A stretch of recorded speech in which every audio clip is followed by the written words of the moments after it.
შემოგვერთა და ზღვის უბანში მდებარე ბიჭვინთის ყოვლადწმინდა ღვთისმშობლის ხატის სახელობის ტაძრის წინამძღვარი დეკანოზი დავით კონჯარია. დილამშვიდობისა მამა დავით. მშვიდობას გისურვებთ, ღმერთმა დააგლოცოთ და გაგახაროთ. გაიხარეთ, დიდი მადლობა სტუდიაში მოგბრძანებისთვის. პარასკევ დღეს ტრადიციულად ჩვენს გადაცემაში ისიც შესანიშნავთ საუბრობთ საკვირაო სახარების განმარტების შესახებ და რომ გავაგებინოთ მაყურებელს, განვმარტოთ ჩვენს მაყურებელს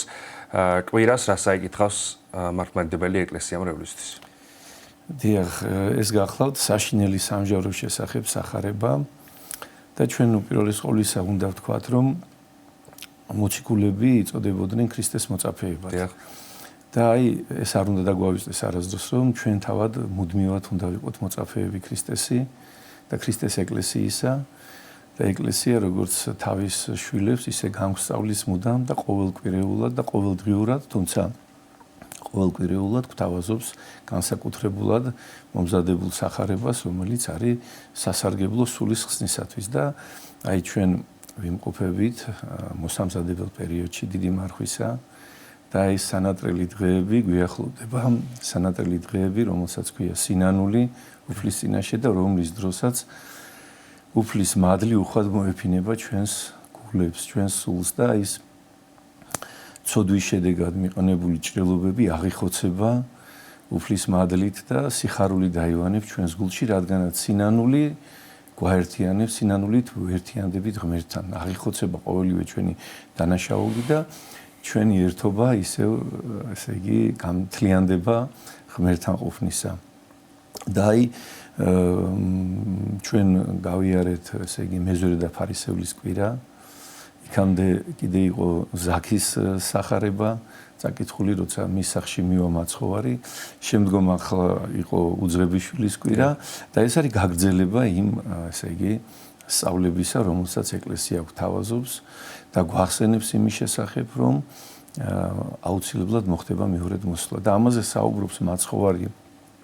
ადამიანებთან და ესაუბრება იმის შესახებ, რომ ის აუცილებლად მოვა ისევ დიდებით უკვე. მოვიდა რა სიმდაბლით, ენით გამოუთქმელი სიმდაბლით, იცხოვრა უპოვარებაში და არაფერი გააჩნდა რა მაცხოვარს, არც ადგილი სამყოფელი, არც არანაირი ქონება არ გააჩნდა მაცხოვარს და თავად მოგვცა სახე, თუ როგორ უნდა ვიმოღვაწეოთ, თავად შეიმოსა კაცობრივი ბუნება. და აი დღევანდელი სახარება ეს გახლავთ კაცთმოყვარების შესახებ და მოწყალების შესახებ. ჩვენ უნდა დავინახოთ პირველ ყოვლისა ის, რომ მოწაფეობა ნიშნავს, რომ შენ მუდმივად განისწავლები. შენ არასოდეს მე არ უნდა წარმოვიდგინო, რომ რაღაც რამოდენიმე თუნდაც 10 წელი ვიმყოფები რა ქრისტეს ეკლესიაში, მე უკვე რაღაც, ესე ვთქვათ, უფლება მოვიპოვე იმისა, რომ მოწაფედ არ ვიწოდებოდე, რადგანაც ისე ვიტყვით, რომ თავად მოციქულები მთელი მათი ცხოვრების მანძილზე ქრისტეს მოწაფეებად იწოდებოდნენ და გვაქვს რა სახარება სიყვარულის შესახებ. ჩვენ უნდა გვესმოდეს, რომ სიყვარულს წინ მიუძღვის სიმდაბლე. და აი მაცხოვარი ბრძანებს, რომ ისწავლე ჩემგან რამე თუ მშვიდვარ და მდაბალ გულითა. და აი ზვაობდა მეზვერე. ჩვენ ხედავთ, რომ მეზვერეში არ არის ქრისტეს მოწაფეობის ნიშნები. ის თავს წარმოაჩენს რაღაც დიდ პიროვნებად და მას არ აქვს განცდა თვისდაცოდვათა.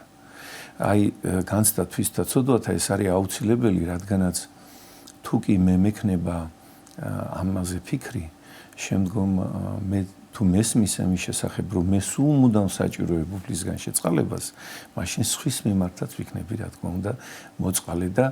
ჩვენ ამას ვხედავთ უძღებიშვილის იგავში, რომელიც წავიდა, რომელმაც დააშავა მამის წინაშე, დაბრუნდა და მამას უხარია. ისევე როგორც ნებისმიერ მამას გაუხარდება თავის შვილის დაბრუნება და აი ეს უფროსი ძმა, ესე იგი, არ ხარობს ამით. დიახ. არ ხარობს, ესე იგი, არ არის ძმისადმი მოყვარული. და არათუ სხვა ადამიანების მიმართ, ოჯახის წევრების მიმართ უნდა ვიყოთ პირველ ყოვლისა მოწყალენი და მოსიყვარულენი და აი მაცხოვარი მოვარა დიდებით თავის ანგელოზებთან ერთად და რადგანაც ყოველივე სასჯელი მოსცა მას, როგორც ამბობს მაცხოვარი და რამე თუ ძეკაცისა იარს, ანუ ქრისტემ შეიმოსა ადამიანური ბუნება და ის არის ერთადერთი უცოდველი ადამიანი კაცთა შორის და მას აქვს უფლება, რა თქმა უნდა, რომ განსაჯოს კაცობრიობა და შეიკრიბება მთელი კაცობრიობა. ამით არის საშინელი სამჟავრო, რომ ის კი არა რომ აი ღვთის გამოჩინება შიშს გამოიწვევს, არამედ აქ შესაძრწუნებელი იქნება, როდესაც საქმენი განცხადდებიან. როგორც კეთილნი, ისე უკეთურნი საქმენი და ჩვენ თუნდაც აი ახლა ვიხილეთ მთელმა კაცობრიობამ რაღაც ფაილები გაიხსნა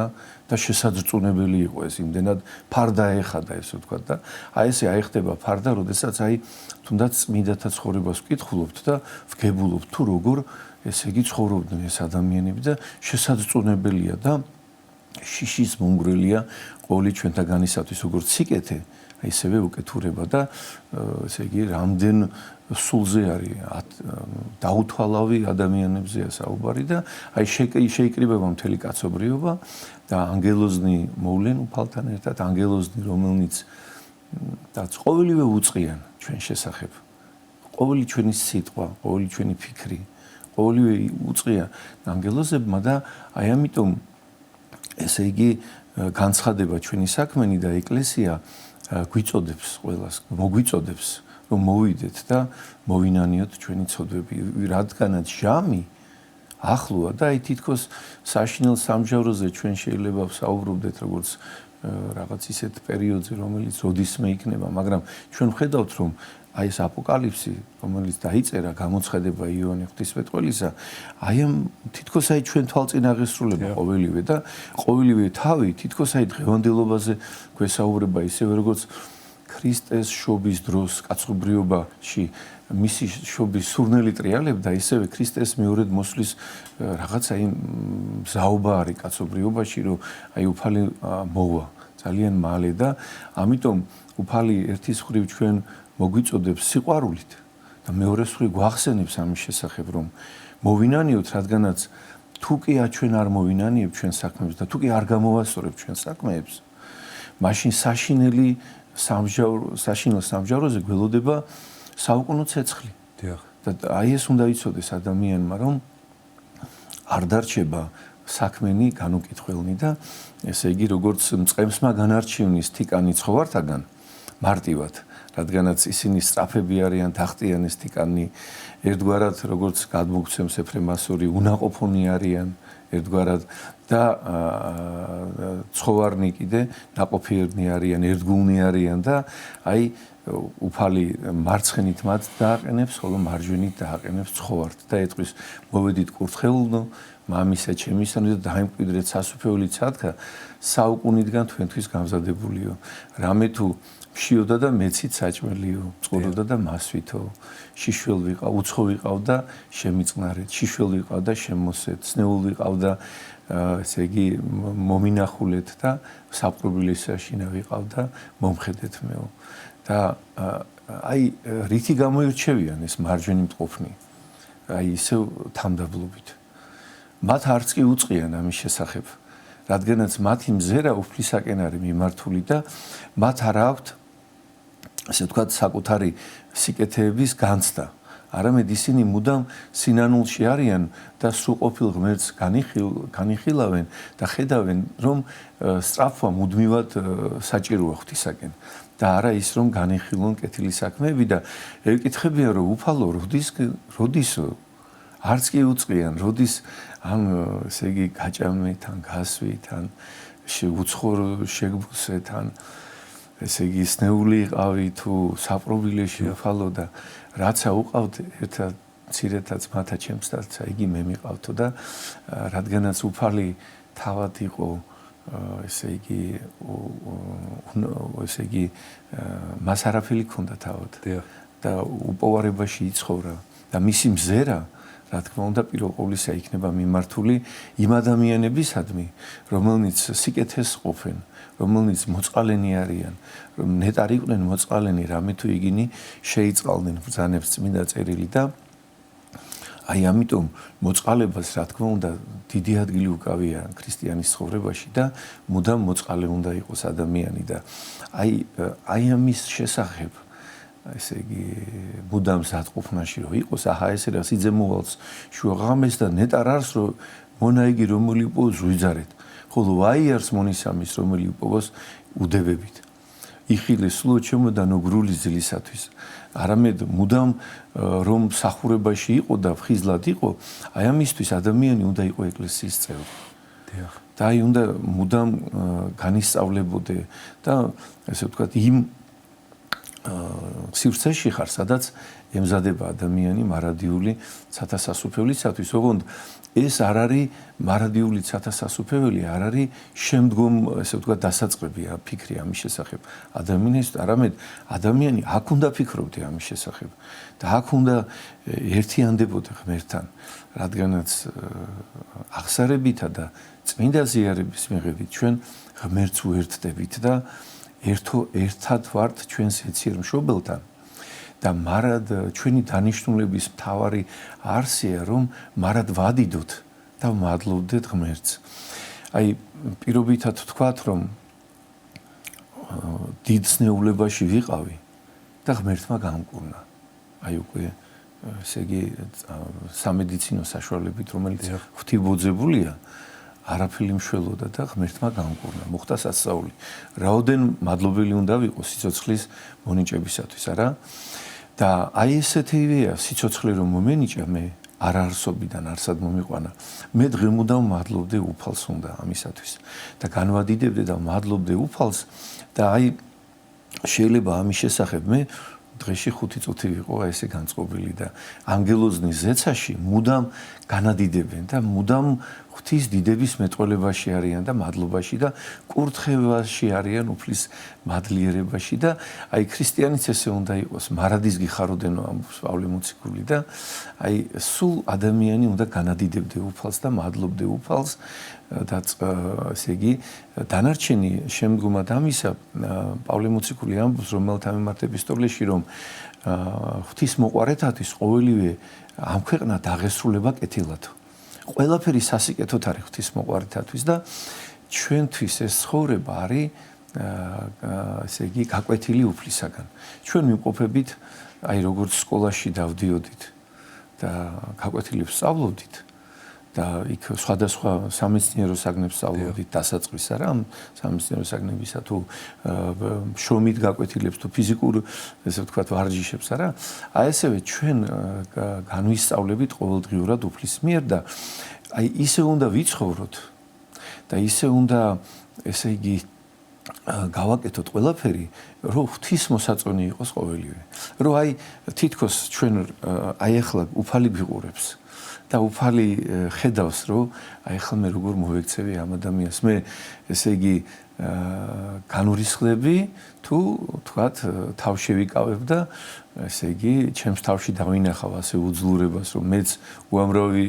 ცოდვა მაქვს უფლის წინაშე და მეც დამიშავებია და ესე ვთქვათ მშვიდად უპასუხებ ადამიანს და აი ესე უნდა ვიყოთ უფლის წინაშე და უნდა მადლობდეთ უფალს ყოვლისავეთვის კარგი საკვებისთვისაც უნდა მადლობდეთ უფალს და ესე იგი უბრალო საკვებისთვისაც უნდა მადლობდეთ უფალს. ყოველი გათენებული დღისთვის ხო დიახ და აი ჩვენ თითქოს აი იცით როგორ ვართ აი გავზულუქთით ერთგვარად რომ საჭმელებს ვარჩევთ რა ახლა მე ამას შევჭამა ეს არ მინდა მე ისეთი მინდა ისეთი გემრიელი უფრო სასატკბილობით გამიურჩევდეს და აი რაღაცნაირად ესე იგი აი ზუსტად მარხვა არის ამის სამკურნალო და ადამიანი ამიტომ უნდა მარხულობდე და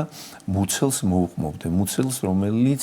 მრავალწოდვასთან არის დაკავშირებული და გონება მთლიანად მის დაქვემდებარებაში აი თუნდაც სიგარეტს მოეწევს ადამიანი თუ რამე სხვას ეს არის მუცლის მოთხოვნა და აი მუცლისგან გონების და სულის განთავისუფლება გახლავთ მარხვა და აი ამას უნდა შევეჭიდოთ რა თქმა უნდა და ეკლესია როგორც მამა ელოდა თავის შვილს უძღებ შვილს აი ასევე ყველა მოძღვარი ნუ ვიტყვით აი ტელემაყურებლებს მინდა მიმართო რომ ნუ ვიტყვით რომ აი მე რაღაც 3-4 წელია მოძღვარი არ მინახია და ვერ მივალ რას ვდანებთ გელოდებათ გელოდებით სულ გელოდებით სიყვარულით და აი სამწუხაროდ აი მარცხენით ყოფს უფალი ეუნება რომ მშიოდა და არ მაჭამეთ წუროდა და არ მასვით უცხო ვიყავდა არ შემიწყნარეთ შიშველი ვიყავდა არ შემოსეთ და აი სნეული საპრობილეში და არ მემსახურეთ და მათაც არ აქვთ განცდა ისინი ამბობენ რომ სად იყო ესეთი რამე უფალო და მათ არ აქვთ განცდა თვისდაცოდვათა და აი ეს ძალიან მნიშვნელოვანია და ესე იგი მე მახსენდება ერთხელ როდესაც ესე იგი თითქოს ერთი კვირა ვითმინე და შემდგომ განურისტი ერჩემს მეგობარს და ჩემს მოძღვართან მივედი და უთხარი რომ აი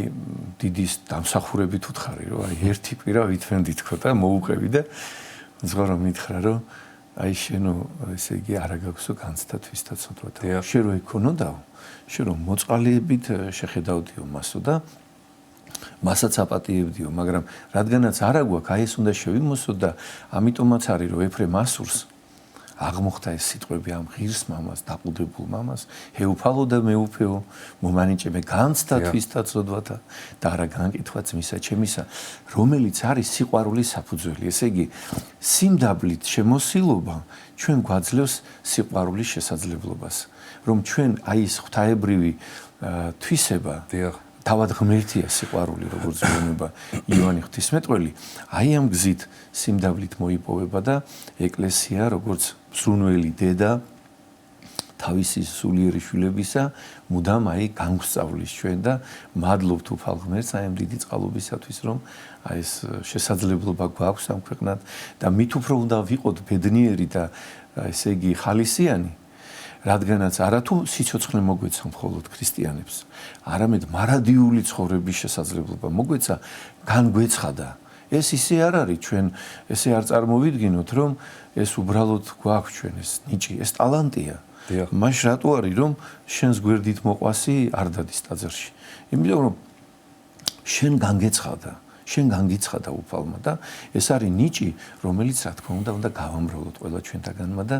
ამისთვის უნდა მადლობდეთ უფალს და ისე ვიტყვით რომ ამ ტალანტს გამრავლება ჭირდება და ჩვენ შვილებს ჩვენი მაგალითით უნდა გამსწავლეთით ჩვენ. მამა დავით, სინანულსა და თავმდაბლობაზე მის მნიშვნელობაზე მინდა გკითხოთ, რასაც ეხმიანება ამ კვირის სახარება. განცდა თვისდა ცოდვათ, აი ახსენეთ ეს საუბარში და რამდენად მნიშვნელოვანია იწვევს თუ არა სიყვარულს პირველ რიგში უფლისა და მოყვასის მიმართ. აი ოჯახთან მიმართებაში, ოჯახის წევრებთან მიმართებაში სიყვარული ახსენეთ. რამდენად გვეხმარება სინანული, თავმდაბლობა, აი ეს დამოკიდებულებები ჩვენს ოჯახის წევრებთან, ზოგადად ადამიანებთან, რასაც პირველ რიგში აი სწორედ ის სახარება გვასწავლის, რასაც მართლმადიდებელი ეკლესია წაიკითხავს კვირას წირვაზე. დიახ და აი როდესაც ჩვენ ვსაუბრობთ ოჯახში ადამიანის სულის ჩამოყალიბებაზე აი მამა პაისი ათონელი ამბობს რომ მშობლები რომელნიც ესე იგი პატივისცემით ეპყრობიან ერთმანეთს შვილებისაგანაც პატივდებულნი არიან აი ესე იგი რა თვისებაც გინდა შენ გამოიმუშაო მოყვასისაგან თავად აი ამ თვისებით უნდა იყო მისადმი დამოკიდებული და რა თქმა უნდა თამდაბლობის ნათელ მაგალითებს ბავშვები უნდა ხედავდნენ ოჯახში მოთმინების, თამდაბლობის. ეს ძალიან მნიშვნელოვანია და ამიტომ იყო თუნდაც რომ აკაკი წერეთელი მისმა მშობელმა გლეხის ოჯახში მიიყვანა. და რათა თავად ენახა იმ უბრალოებაში როგორ შეიძლებოდა ღირსებით ეცხოვრა ადამიანს, აი ამ შრომაში და არა ფუფუნებაში. და აი ეს ძალიან მნიშვნელოვანია რომ ჩვენ ესე იგი აი მარხვა იწყება და მშობლები მარხულობდეთ. და თავად მაგალითს ვაძლევდეთ ჩვენ შვილებს ლოცვისას, მარხვისას, რადგანაც საშინელი სამჟავოს დროს ჩვენ მშობლებს მოგვეკითხება არა მხოლოდ ჩვენ თავის გამო, არამედ შვილების გამო და ჩვენი ახლობლების გამო, რადგანაც ჩვენ ვამრავლებდით თუ არა ამ ტალანტს ჩვენ სახლობლებში და როგორ ვიყავით ჩვენ სარწმუნება მიქონდა თუ არა მათ ჩვენი ცხოვრების მიხედვით და ეს მნიშვნელოვანია რომ სიყვარულით ვიყოთ ძალიან ესე იგი გამშვალულები და ერთი ამბავი მინდა აი მამა პაისის ცხოვრებიდან გიამბო ძალიან მნიშვნელოვანი რომ აი ერთი ადამიანი მივიდა მამა პაისისთან და მას უამბო ძალიან დიდი გაჭირვების შესახებ რა. მის ძალიან უამრავი გაჭირვებები ჰქონდა და მამა პაისი მუთხრა რომ ტაძარში იარეო, დადიხარო ყოველკვირაო და არა ვარ დავდივარო, მაგრამ აი ეს პრობლემები მაქვს ისევ დაუსახელა და ხო და იარეო ტაძარშიო. კი ვივლივ, მაგრამ ამ პრობლემებსო მამა ხო უნდა ეს იმასთან რა კავშირშიაო და ნახავო, იარეო და ნახავო ღვთისყალობასო და გაოცებული წამოვიდა და ცოტა გაკვირვებულიც იყო და რაღაც აი წყრომაც ჰქონდა რომ სემინარი აკადემია დამთავრებული ადამიანი იყო და ამდენი გზა გამოვიარეო და იმის გამო რომ მამა პაისის ეთქვაო ჩემთვის რომ ყოველკვირა ტაძარში იარეო და ნუ რა ვქნაო ვივლიო ყოველკვირაო და ერთი წელი გავიდა და ეს გაქრა ეს პრობლემები აბსოლუტურად გაქრა